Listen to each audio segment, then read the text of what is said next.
I've read something, I don't know, can I share it? Yes. I read something from a book that says, empty your mind before you go to bed.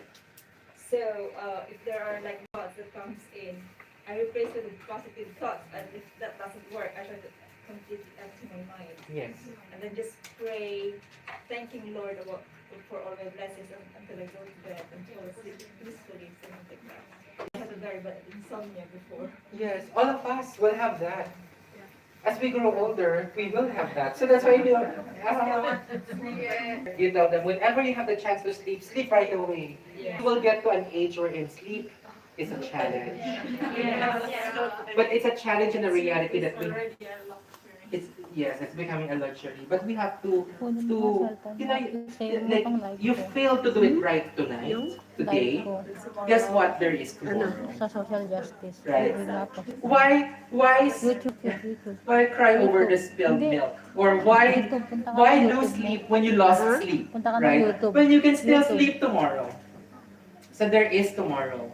Right? So yung mistake nyo yesterday, last week, try to do it differently. And maybe experiment. So for me, this is just for me. Having classical music, very low volume of classical music on a nightly basis helps me. Ayun, Yeah. Because sometimes I already know my mind. You know, if it's way too quiet, for example, if I wake up mid-sleep and it's too quiet, it also triggers me. So sometimes I have to hear, okay, the music is playing and then my mind is conditioned to that. We are different. You know, we are built differently. So you also have to find your ayun. self, your nature, you have to understand. Social justice. So change what you can, right? Okay. Sorry. Irritability, depression. You know, be careful with using the word depression. Be careful with using the word anxiety because you cannot use it on yourself if you are not diagnosed with it. Sadness is different from depression. All of us can be sad. It's human nature to be sad every now and then. I will be scared of someone who's happy for the past 20 years. Like, I'm happy for the past 20 years. Wow. Good for you. You know. Right? What builds us as people also is that we need the spectrum of emotions. Once in a while we have to be afraid, but we cannot, but once, if you're afraid, it doesn't mean you're phobic. When you say that, I have height phobia or acrophobia, well, be careful with that word or that concept because that is very clinical also. So if it means that you cannot even step on a table, on the ground floor, for example, there's a workshop, an activity for the participants to walk on a table, blindfolded, and then you're already trembling, the chances are then you might have acrophobia. So, for example, based on my past experiences, I've encountered people who don't want to work in tall buildings. And actually hoping not to work in tall buildings, in any buildings with elevators, because they really have acrophobia. And if you look at their past experience, there was anxiety that caused that. Someone fell off the table when they were in secondary school, bumped their heads, you know, and then years down the road, that manifested into an anxiety already. But for us, as people, we are co-opting clinical concepts as though they're normal. For example, when someone is organized, it doesn't mean someone is OC. Obsessive compulsive is a disorder also. So someone is organized, but don't call them OC. Because we are not supposed to glamorize a condition. Because overdoing it is part of that condition. So for example, OCD is, you're already in one chai, and then you knew you locked the door, but you're still not sure. Then you have to make sure. Yes. You have to go back. Right? Your tendency is you always do this. And then when you close the door, 1, and then 2, and then 3. You know that pattern is already something, right? It's a sign. So, okay. And then you already left. You're about to hop on the truck. Oh, we have to check the door again. Well, psychiatrist. Even the stove as well. Yeah, if you turn it on, or not. Yes. also the tap. Sometimes If sometimes you it's get in the the bed. toes. Oh, so it's like this. If you want to be sure, because you have to be sure that you do your jobs right. So maybe you can make a checklist. Yeah. So maybe ask your employer if they're okay that you post a checklist by the kitchen. If they're okay with that. I have a checklist for myself to make sure that I do everything right. Double check, yeah. And then you do with that checklist, you replicate that, you put another one in your bedroom. And then there's another notepad on your phone. So, yeah, because doing a calendar, because you cannot always rely on your mind to know everything Yes, and to So remember. different situations you face every day. So, Yes, and we are different. preoccupied. Yes, Sometimes Ang late there are na. days that you're preoccupied, no matter how organized you are. Mag-take Yes. 2 ako. yes. That's why you do you do a checklist, right?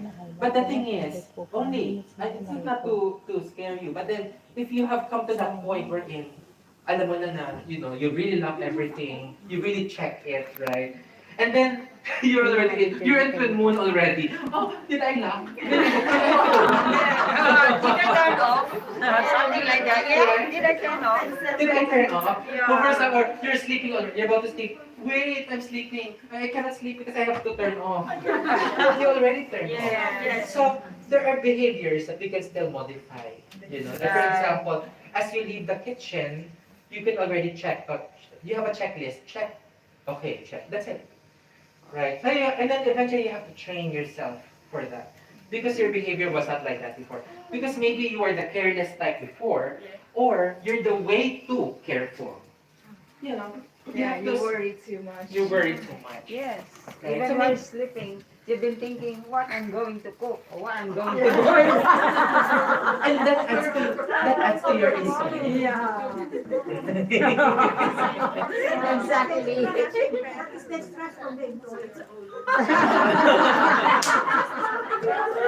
Oh dear. Yeah. So then also you come up with a list. So you understand your employers very well. So if your employer is the wacko type. So okay, so if your employer is the type that tells you, I want this food tomorrow, then you list it down, right? And you already prepare for that, let's say the night before, right? So you can sleep through the night because it's important for you to get that sleep. Then tomorrow you find out you forgot one ingredient. Yeah. There's a part of my presentation is to actually remind you to set boundaries. It is, but let's get real with the jobs that you have. It's so hard. Yeah. So you have to find I leave it up to you to figure out how you can set boundaries doing domestic work here in Hong Kong. Yes. With the type of remember, not all of the employers are not created equal. Yeah, right. Just like Yeah, and we are, admit it, many of you are desperate to keep the job. Yeah, that's the reason why we have to work on the way we think also. So we cannot feel helpless. You signed up for this job, this is your employer at this period. You cannot just tell them to their face, I want to set boundaries. How we wish we can do that, right? But if your employer is not like that, you also have to make the decision that is it easy for you to switch an employer? no. Especially at this moment. If you complain with the employer will tell you, okay, pack your things and go. So that's the reality. That's the reality, right? And So, the immigration doesn't grant visa, especially if you're employer, complain of right okay, so let's shoot for the stars. Let's shoot for the stars. Maybe as part of your group's goal as well in the future is to actually write down recommendations for the Hong Kong government to take note of on how Hong Kong employers should also be nicer, right? So it's like some sort of like a covenant, that you have to be objective employers, but you're not supposed to also drive your helpers crazy because they are signed to do professional work actually. Because domestic work is professional work because it's employment. So it's a covenant, you do your thing, they do theirs. But then the thing is, they also have to recognize the boundaries. But the thing is, you cannot tell them that. You cannot tell them that now. So because you're in that situation, many of you will automatically feel that you're helpless. So the way that you think about it is unique to your situation. And do you really need this job? Right? Second, can you transfer? Can you transfer to another employer? Can you transfer to another job? Right? So you see, it's going to be like an endless process. You have to then ground yourself. Okay, I can do this for another year or two. And then I will have to ground myself, my thinking, right? And then I have to move forward. That's one concrete example. Okay.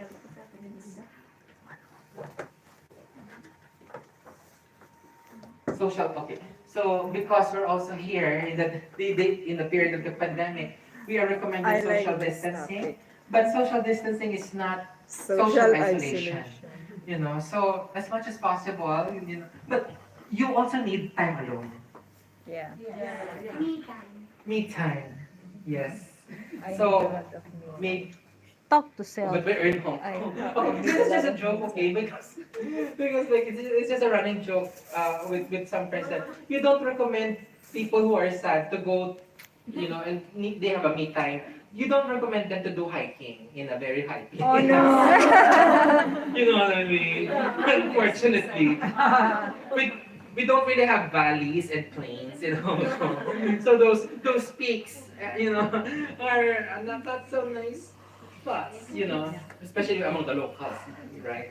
So, but that's again that's another reality that we have to be aware of, right? The way that that's depression. So that's what we call the negative triad. And what worsens that is our personalities. If your personality is the type that overthinks and thinks and thinks, then it will just get worse. That's why one approach towards therapy for depression and anxiety is what we call cognitive behavior therapy. Wherein,